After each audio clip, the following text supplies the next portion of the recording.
Did you know you can walk through a Kazakh food market and buy horse rectum sausage like it's no big deal?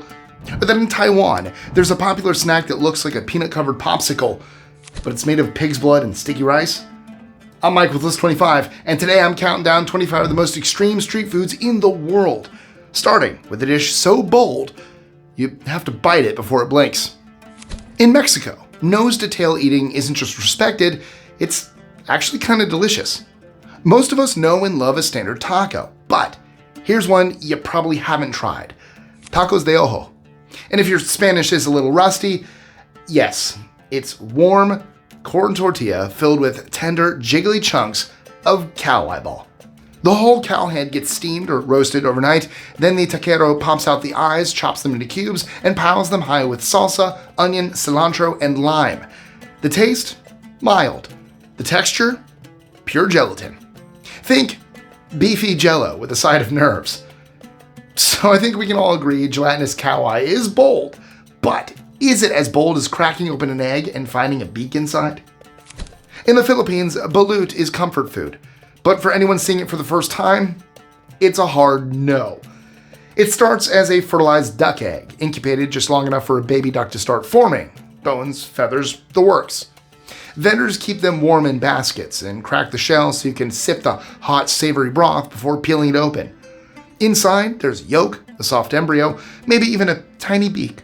It's seasoned with salt or vinegar and eaten straight from the shell, crunchy textures and all. And if baby bird soup in an eggshell terrifies you, well, how would you feel about a snack that fights you mid-chew? Sannakji is raw octopus served so quickly that the tentacles are still squirming. Street vendors in South Korea take a small live octopus, slice it up right on the spot, and send the twitching pieces straight to your plate, drizzled in sesame oil, still gripping the dish with their suction cups. You pick them up with chopsticks, but they don't always go quietly. Some stick to your lips, others try to wriggle around mid-bite. And no, chewing isn't optional, it's a safety measure. People have choked. It's chewy, slippery, and slightly salty, but mostly it's a mental battle between you and the tentacle. You've had chewy, twitchy, and terrifying. Let's add disgusting to the list. You don't find stinky tofu with your eyes. You follow the advice of Toucan Sam and follow your nose. In Taiwan and China, vendors love to soak tofu cubes in a fermented brine made from old vegetables, milk, and sometimes meat, then deep fry them until crisp on the outside and soft on the inside. The odor is said to be legendary. Wet garbage, sweaty gym socks, and a back alley after a hot rain. Take your pick.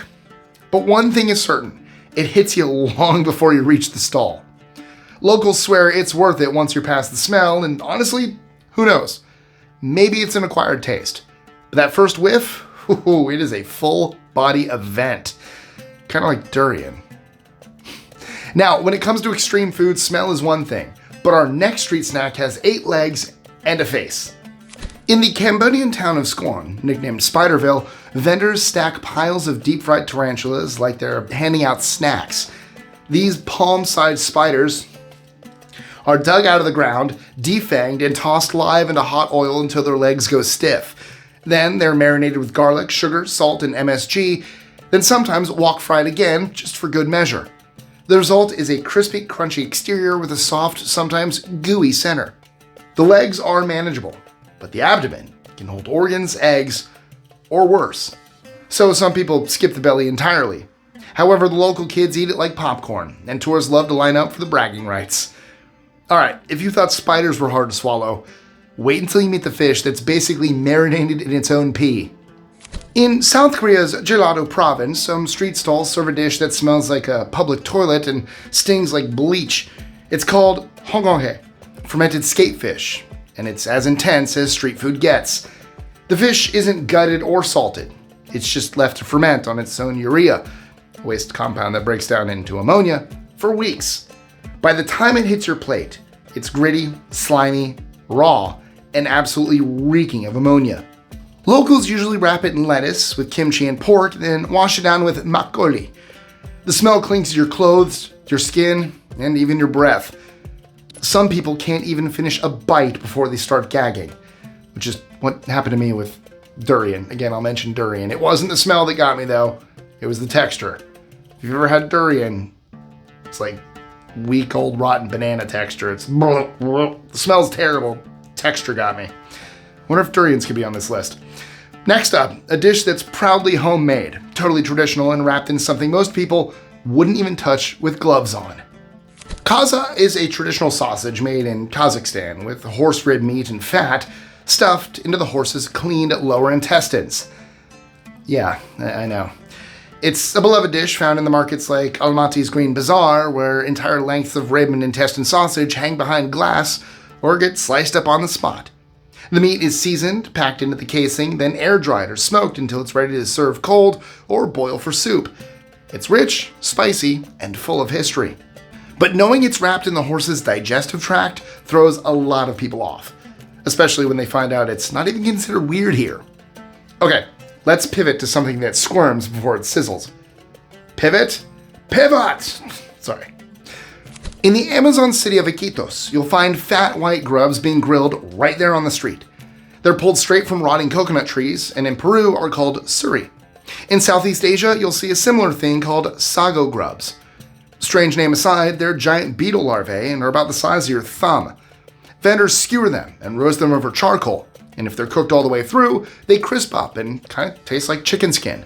But if they're underdone, well, the inside stays squishy, and biting into one feels like popping a warm blister. In Southeast Asia, you'll find that they're eaten raw too, sometimes still wriggling. And yes, they definitely let you know that they're in your mouth. Speaking of things you wouldn't normally eat on purpose, let's head to Beijing's night markets, where the snack of choice comes with a stinger and absolutely no chill. Let me tell you, you don't ease into this one. You walk past a food stall and suddenly realize the skewers are moving. At Beijing's Wangfujing night market, small black scorpions are pinned onto bamboo sticks, alive and twitching, just waiting for the fryer. Once ordered, they're seasoned, dropped into hot oil, and served seconds later, whole. Stingers, pinchers, and all. They come out crisp, no goo inside, but every bite crunches through legs and shell.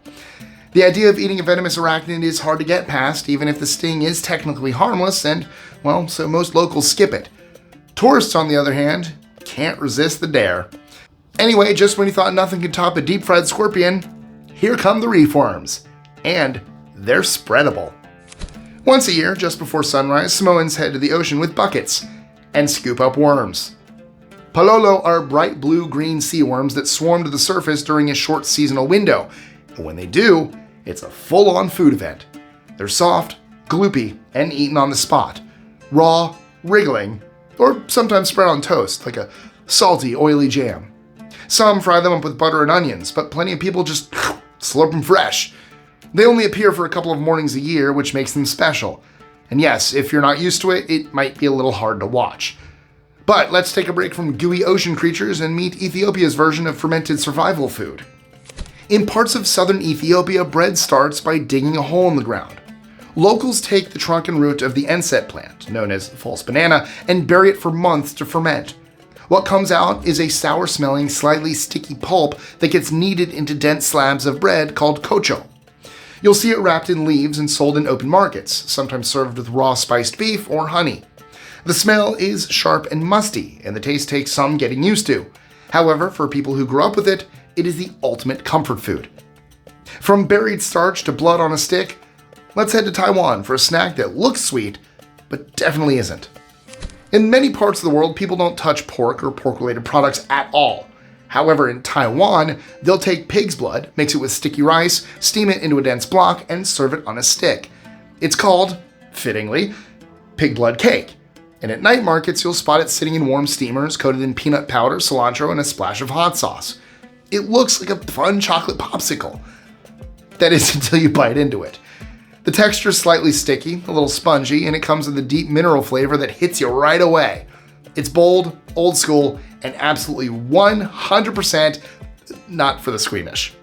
However, if a rice and blood popsicle doesn't leave you squeamish, well, how about starting your day with a freshly blended frog? Just like there seems to be a frog in my throat right now. If you ever find yourself in Peru and order a jugo de rana, you should know there's no prep, no warning. Just a live frog pulled from a tank and slammed onto the counter.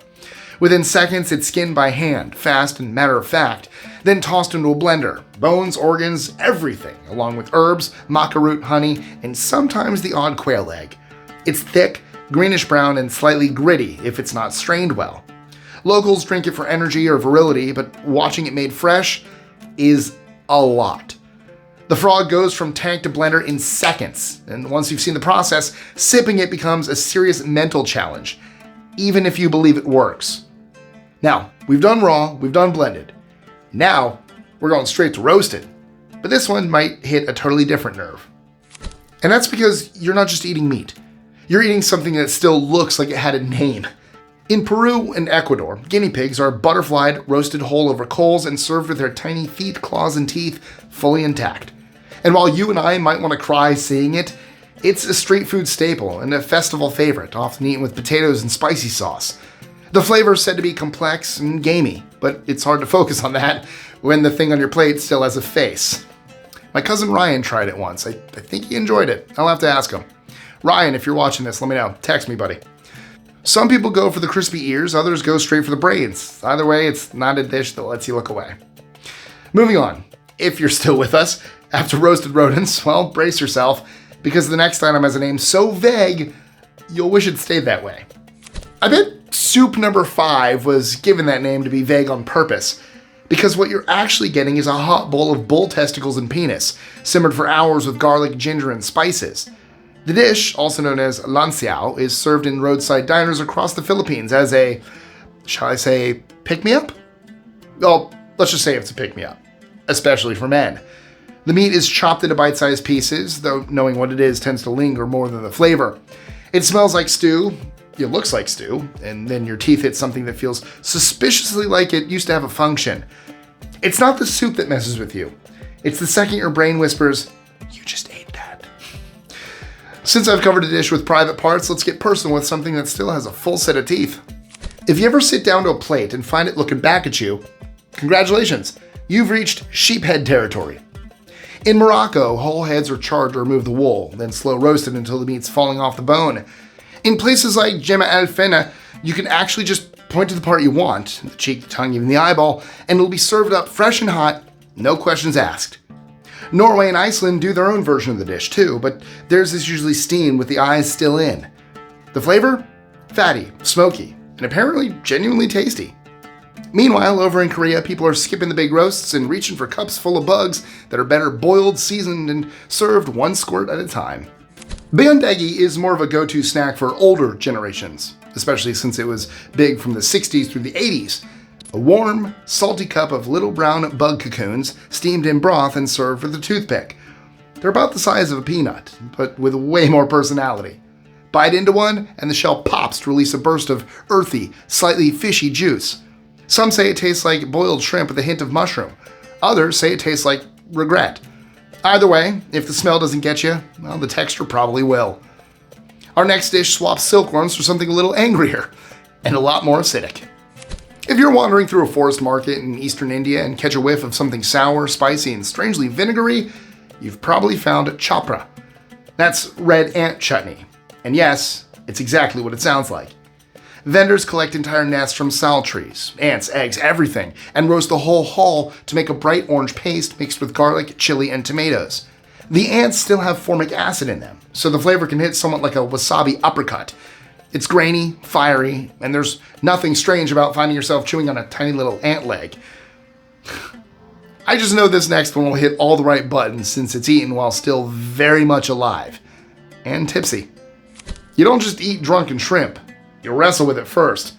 In parts of China like Shanghai and Ningbo, this dish starts with live freshwater shrimp dunked into baijiu, a strong rice liquor. The alcohol stuns them, forces them to expel waste, and gets them just drunk enough to stop trying to escape. Well, sort of. They're served in that same bowl of booze, tails flicking, legs twitching, until you pluck one out and bite down head first. Yes, while it's still moving. Some places boil them briefly, but the real version stays alive all the way into your mouth. Now it's time for something that smells so bad that even airlines have banned it. If a food has to be opened outdoors and underwater to avoid gassing the neighbors, you already know it's going to be a problem. In northern Sweden, Surströmming is a beloved summertime dish made by fermenting Baltic herring in cans until they're swollen with pressure and pure stink. To give you a better idea of what I'm talking about, let me just say the smell has been compared to rotting fish, sour vomit, and sewage all rolled into one. When you finally get the can open, what's inside is grayish, mushy, and absolutely drenched in a pungent brine. Swedes eat it with thin bread, onions, and potatoes to help balance the flavor, but most people never make it past the smell. Now, let's take a bite of a dish that might have you questioning your relationship with dairy. There's a kind of grilled meat sold in parts of Argentina and Mexico known as ubre asada that totally looks normal on the plate, until someone tells you that it came from a cow's udder. Yep. Boiled for hours to tenderize, then charred over open flames, it gets sliced into strips and served hot off the grill. It's fatty, bouncy, and leaves a creamy aftertaste that some people love and others find deeply confusing. Those who have had it say that the chew can feel like rubbery custard, which is not a combo you expect from barbecue. And while you might be thinking, never again, someone next to you will probably be already ordering seconds. Okay, let's do something else from the ocean for the very last time today. At fish markets across Japan, you might stumble onto something that looks like it belongs on a horror movie set. A whole tuna eyeball, boiled and served up as a snack. Tuna eyeballs are huge, about the size of a golf ball. And here, you'll get to eat them with everything intact. Sclera, retina, lens, and yes, a glossy fish stare that might haunt you later. The outer layer is thick and rubbery, while the inside is soft, oily, and intensely fishy. Bite in, and you'll get a warm gush of fish oil followed by a jelly-like center and the occasional gritty bit of lens or retina. It's rich in collagen, packed with protein, and definitely not blinking anymore. After all that, let me warn you, it is not getting any easier. Our next dish is a bit of raw meat eaten with a dash of fresh herbs and a splash of bitterness straight from the gallbladder. I'm talking about cow bile dip. And trust me, it is not your average dipping sauce. You'll find it in the food stalls of Chiang Mai in northern Thailand, where the dish is called la bleu, and it gets made with minced buffalo or beef mixed with shallots, herbs, spices, and a spoonful of fresh bile straight from the gallbladder. The bile adds an unmistakable and signature bitterness that fans say ties the whole thing together. That is, of course, if you can handle your bile. Our next spot goes to a snack that scurries before it sizzles. And no, it's not chicken. If you're touring through Vietnam or Thailand, I think it's safe to say you're in for a wild ride when a vendor hands you a skewer and it's got a whole rat on it. In the rural parts of those countries, grilled rat isn't just accepted, it's popular, especially after harvest season when field rats are plump from eating rice. Now, these aren't the city kind you'd run into on the subway. They're flame roasted over coals, seasoned with chili and salt, and sold whole. Tail, teeth, tiny paws, and all. The meat's lean, a little gamey, and said to be surprisingly sweet. But let's be honest, even if it tastes like chicken, the whole crispy tail situation might be hard to ignore. And at number 1 on today's list, I give you the bat. In some Indonesian markets, like those in Sulawesi, vendors grill whole fruit bats over open flames. Head, wings, claws, everything. The body is toasted black, hacked into pieces, and then either skewered or tucked into banana leaves. Some stands even deep fry the wings until they're nice and crisp and serve them like chips. The flavor is best described as musky and wild, while the texture comes in somewhere between rubbery skin, splinter-thin bones, and meat that smells like burnt hair mixed with game. If that's not enough, you might crunch through the head or find yourself sucking marrow out of a wing joint. But if you do survive it without gagging, I'd say you might just be ready for dessert. And that's a wrap. But now it's your turn. Was there one that totally turned your stomach? Or maybe there's something even weirder sold in your local market that we missed. Let me know in the comments below. I need to know. And if today's video didn't ruin your appetite completely, you should definitely check out 25 shocking facts about your favorite foods. Trust me, it comes with yogurt nightmares, kids weaponizing food allergies, and a few things that'll have you side-eyeing your lunch for the rest of the week.